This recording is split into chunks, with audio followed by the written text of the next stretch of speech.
The Modernism was an international cultural movement which affected literature and arts in the first decades of the 20th century. They interrupted the father-son transmission of classical knowledge, literature, arts and science. For the modernist artist, history is a negative thing, only the present is important. Modernist artists and writers broke down the limitation of space and time like Eliot in The Waste. Pound was an important modernist artist, and he followed the tradition of haiku poems written in Chinese and Japanese. These languages are pictographic and replace abstract words. The most famous example is in A Station of Metro, which is a two-line poem. Pound is the real theorist of imagism. His rules are two. The first say that there is a direct treatment of the thing, and the second say that we have to use words that contribute to the presentation. Pound coining the term of vorticism. The vortex is the point of maximum energy and the greatest efficiency. One of the Pound's masterpieces is the Cantos. Pound wishes to create a poem that would include history, and this is a great religious poem that talks about of an account of man progress from the hell to the paradise. This account of people was divided in three groups. The first group was the people who enjoyed the Irish state and remained the same. The second group was the people who experienced a metamorphosis and deciding to get out of the darkness. And the fourth group was the people become leaders and moves the mass to the land of the light. Another Pound masterpiece is With Usura. Pound criticizes the American Revolution because they eliminated the Bank of England and created another bank that was equal Bank of England and was called Bank of the America. Pound celebrated figures like Thomas Jefferson that tried to stop this degeneration and find in Mussolini a Thomas Jefferson for Italy. In fact, he wrote an essay that was called Thomas Jefferson and or Benito Mussolini. Pound was a fascist sympathizer and an anti-Semite. In fact, he made a broadcast in support of Mussolini, and for this he was arrested for treason by the United States. And he was declared insane and hospitalized. In the hospital, he wrote the peasant cantos, where he talked about his imprisonment. The usury is the cancer of the world for Pound, and he talked about how the capitalism change the economy. In fact, before the capitalism, the process was CMC, or commodity money commodity, that change in MCM, or money commodity money, and into the end the money became the end and there aren't the means like before the capitalism. Eliot was born in Missouri and he moved to Paris, then to England. He met the famous American poet Ezra Pound that helped Eliot to begin to publish his work. Pound theorized the objective correlative, the mythical method and the impersonality of the artist.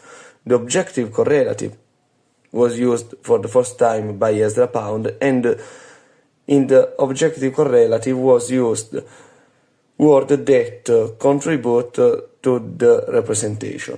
In the mythical method, we can see a present that is absurd, and the artist did this parallelism between the character of the new poem and the mythical heroes. In the impersonality of the artist, the poetry has to be impersonal, and the poet's task is not to present but to represent, not to say but to show. The masterpiece of Eliot is The Wasteland, that is an example of modernist poetry and represents the fragmentation of Western civilization. The Westland is set in post-war Europe in the Austrian Empire, and the 20th century can be considered as a heap of broken images. The new generation considered the old generation guilty of the deaths, violence, imperialism, and the war. The poem is a mirror of chaotic reality. In fact, there are no time rules, there are frequent shifts in time and place, and there are no logical rules and connection. This poem is full of quotes like Dante, Shakespeare, and Bible, and Eliot started this poem with an epigraph in Greek and Latin that refers to an ancient Greek oracle that was the oracle of the Sibyl. The Sibyl who was granted immortality by Apollo, but she forgot to ask for eternal youth, and now she's immortal, but he grows older and never dies. So the speaker asked the Sibyl what she wants, and she said that she wants to die. The wasteland is made of 5 parts. The part 1 is about life and death. The part 2 introduces the theme of the sterility of the modern life, and the part 3 is about love. The part 4, in the part 4, Eliot described the composition of a drowned sailor, and in part 5 represents humanity in the desert of the modernity. James Joyce was born in Dublin. Ireland in that period was the center of the paralysis because the Irish people was unable to rebel against the British rule. One of James Joyce's masterpieces is Dubliners. That is a collection of 15 short stories about people living in Dublin. The dominant theme of these 15 short stories is the failure to find a way out of the paralysis. These stories start in a critical moment that's called Epiphany. Epiphany is a manifestation of an hidden truth. Evelyn is one of these short stories and talk about a young woman who was abused by her alcoholic father, and she can change their status living to Buenos Aires with her boyfriend Frank. But when she's near to leaving, she heard a song that reminds her mother, and this is a moment of epiphany because she remembered the promises that she made to her mother, that was to look for the house and keep the family together. In the death, the protagonists are Gabriel and Greta, that are at Christmas party at Gabriel's aunt's house. Greta has a song that reminds her about a guy that his name is Michael, who used to sing this song and who died for her love. Gabriel asked to Greta because she seems very distant at the party, and Greta tell to Gabriel all the story, and this is the moment of epiphany for Gabriel. For Gabriel, Michael is the only person who truly lived, and the final scene represented the snow falling that proves that it's impossible to distinguish the town from the graveyard, and there isn't a division from living and death.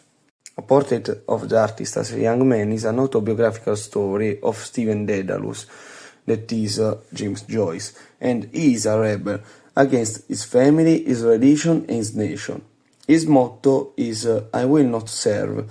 That is the same phrase that Lucifer said when he rejected God. Stephen Dedalus have a double meaning because Stephen is the first Christian martyr and Dedalus is a character of the Greek mythology. The Ulysses is another masterpiece of James Joyce, and this story is set in Dublin on a single day, and Stephen has lost his father figure because he cut him out of his life. Another Dubliner is Leopold Bloom, and he suffered because he lost his father and his son and for the infidelity of his wife. We can see that Joyce used the mythical method. In fact, Stephen is Telemachus, Molly is Penelope, and Leopold is Ulysses. But this character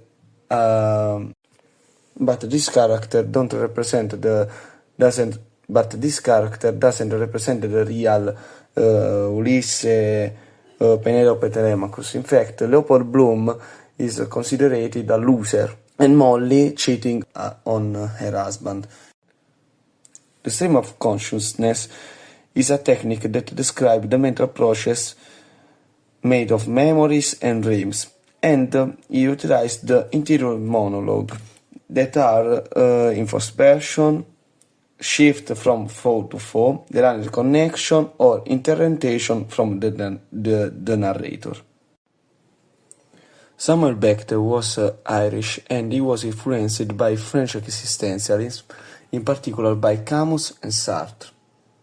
He wrote his masterpiece, En attendant Godot, in French, and after he translated in English in Waiting for Godot, and he won a Nobel Prize for Literature in 1969. During this period, we can see the theater of the absurd and the theater of anger. In the theater of anger, there aren't innovative plays because there was realistic and traditional. And in the theater of absurd, under the influence of Camus and Sartre, is based on the pessimistic view of man's existence. The main themes of Beckett's plays are the sense of man's alienation, the cruelty of human life, the absence or the futility of objectives, and the meaninglessness of man's struggle. The general setting of Beckett's plays is that all the characters are trapped in a situation from which they cannot escape. In fact, in Waiting for Godot has no story, no plot, and nothing ever happens. The characters speak, but they don't really communicate it, they don't really act, and they don't do anything.